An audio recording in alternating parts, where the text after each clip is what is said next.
Thank you for being with us. Great to be with you. Okay, so I'm just trying to figure out the math on this before we get into DACA. You're the Secretary of State for Kansas. You're running for governor of Kansas, and now you have a side gig as a columnist at Breitbart. Is that how it's all working out? Yeah, pretty much. After dinner some nights I write a column. All right. Chris, let's talk about DACA. I know your argument that you've made, and I'm sure you'll make it again, that there are legal issues with DACA. DACA, in your opinion, is illegal, and that's why it should be ended. I want to just get back by that for a second. I want to know what you feel is really wrong with DACA, because as Stephanie said, it's got 800,000 or more enrollees, kids that were invited to come out of the shadows and apply for it. They renew it every 2 years. If anybody commits a crime, they don't get on it again, and they all speak English. 45% of them are in school. Seems to me like a brilliant project to get exactly the kind of immigrants this country needs. Well, a couple of detail corrections. There's 886,000 who've already received it. The eligible population is estimated to be about 1.7 million. And people refer to it as kids. No, DACA now applies to anyone who can be up to 36 years old who claims that he entered the United States before the age of 16, oftentimes unable to prove it, of course. You simply assert that that's when you came in.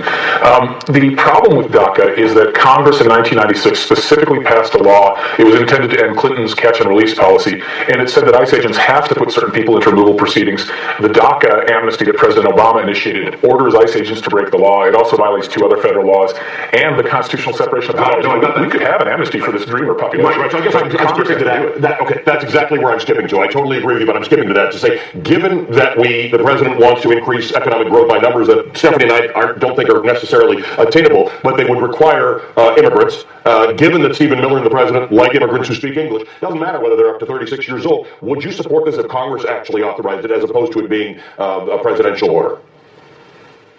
I don't think it's advisable, no, because an amnesty will only encourage additional illegal immigration. We saw that with the 1986 amnesty that Reagan signed, and it caused a massive wave of additional aliens coming in illegally, thinking, okay, we'll come in for the next amnesty. So, no, I don't think it's necessary. And I also think there are a lot of U.S. citizens who are underemployed or unemployed. This is an opportunity right now as the economy is starting to rev up for U.S. citizens to get back to work and get off the welfare rolls. So, no, I don't think there's an urgent need for an amnesty like this. Well, we're basically at full employment at 4.4, and to the president's point, illegal immigrations have dropped to the president's number, I want to say 70%, kudos to President Trump, since he was put into office. And you say you could be up to 36 years old, but the average person in the program came to the United States when they were 6 years old. They didn't know any better. So from an empathetic point of view, why do this now? These are people who are contributing to society. We educated them. We took care of them. Now they're working. They're providing tax dollars in your own state. If the people who are part of the DACA program were kicked out of the country, Kansas will lose something like $300 million in GDP.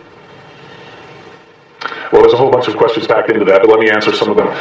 One is that the individuals in this program, you said, why do it now? The reason there's an impending deadline is that 10 states have written a letter to the Attorney General saying, look, we're going to sue this. The states already won a lawsuit regarding the DAPA, which is a related Obama amnesty, and the courts found very clearly that that was illegal. DACA is illegal for the same reason. So it's not a maybe. It's definitely illegal. It's going back to that hasn't been adjudicated. Hold on, Chris. That hasn't been adjudicated yet. The Supreme Court dumped it on it. DAPA has not. Let's just be 100% clear on that. Right, but actually, DAPA was an extension of DACA. It was written as an amendment to DACA. I hear your argument, but let's just be clear that our viewers don't think that this has been adjudicated.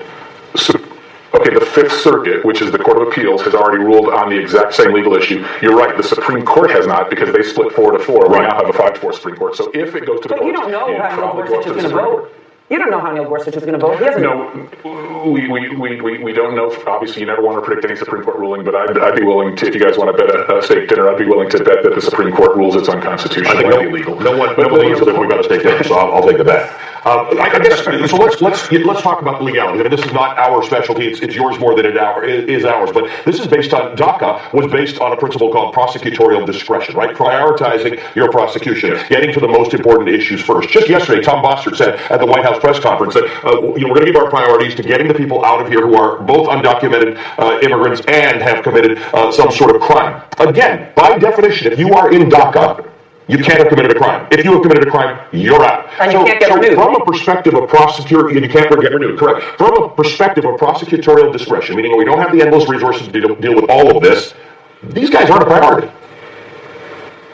Well, actually, it's not correct to say that if you haven't committed a crime, you're not in DACA. Actually, DACA allows you to get the amnesty as long as you haven't been convicted. And so in one of the lawsuits... Hold on a second. If you haven't been convicted, you haven't committed a crime. Right. So what happens is a lot of gangbangers get arrested, but the state won't have the resources to prosecute all of them, and so they're released. It used to be before DACA that the local county sheriff would release them to ICE in the hopes that ICE would deport them.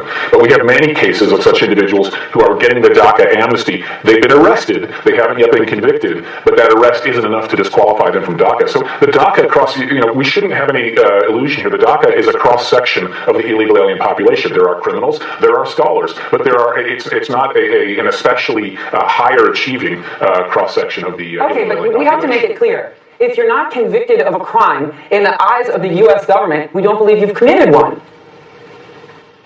Well, but on the other hand, if you have been arrested and you are a gang member, which is some of the cases of these DACA aliens. I'm sorry, sir. No, I'm sorry. I'm sorry, sir. If there are many people you're presumed innocent until proven guilty in the United States of America. The courts, okay, right, but let me just unpack what you just said. Removal is not a criminal penalty. If you are removed to your home, you have not been convicted of a crime. And so, yes, law enforcement can make judgments and say, you know what, we have to choose. We have limited resources. Which person do we remove first? Let's remove the person who was arrested for gangbanging activity or who is a gang member. That is a decision that can be made, and it's not a presumption of innocence question, because removal, again, is not a criminal penalty. Okay, you're simply asking the person to go back home. I'm going to take a leap. I might not know how Neil Gorsuch would vote, but I'm going to take a leap and say Mark Zuckerberg isn't looking to hire gangbangers. He has put together a coalition, a group of CEOs who are backing the Dreamers. President Trump, a business-first, pro-business president, as he likes to say he is, why wouldn't he, or why wouldn't you see CEOs across the board, the most successful leading CEOs saying, we need these employees. Immigration, these type of employees are going to help us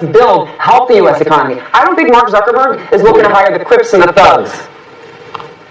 Well, you often see CEOs and coalitions of business owners who will support amnesty of any sort. They support the legislative amnesties in Congress, and they support an amnesty like this one. Why do they do it? Because they want to see cheaper labor. If you have more labor, especially alien labor, pushed into the market, willing to accept employment for a lower wage or a lower salary, they are allowed to depress wages. Do you think Google, Facebook, and Apple are looking for cheap labor?